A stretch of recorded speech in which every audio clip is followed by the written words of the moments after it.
Qui est le plus grand?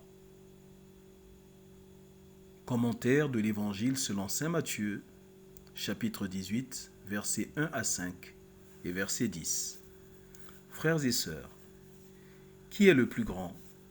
C'est la question de l'incurable volonté de puissance, c'est-à-dire la préoccupation pour le pouvoir, domination, grandeur et autres de ce type. Cela fait partie des ambitions de l'homme. Les disciples du Christ pensent qu'il en est ainsi pour le royaume des cieux. À ce sujet, la réponse du Christ est insolite, car il invite ses apprentis non seulement à devenir comme des enfants, mais également à savoir les accueillir. Qu'est-ce à dire?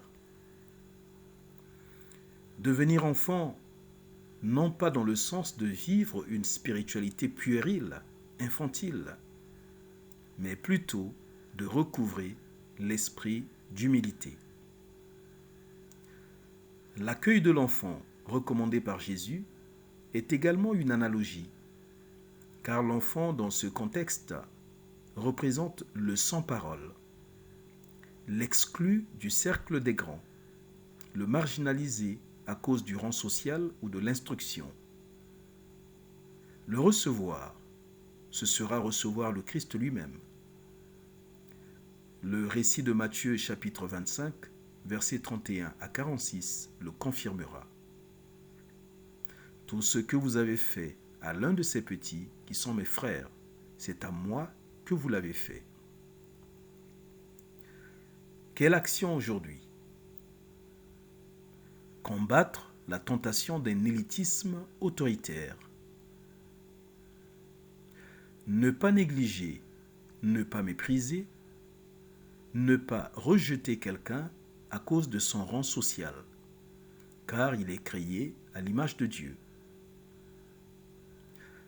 Notre prière. Seigneur, rends-moi humble et attentif à la présence de ceux qui sont marginalisés, que je sache leur ouvrir mon cœur. Quelles conséquences? L'humilité précède la gloire. Respecter et honorer les plus petits, c'est s'occuper du Christ lui-même, car Dieu a pris fait et cause pour le malheureux. Pluie de bénédictions. Saints anges gardiens, veillez sur nous. Tout pour la gloire de Dieu.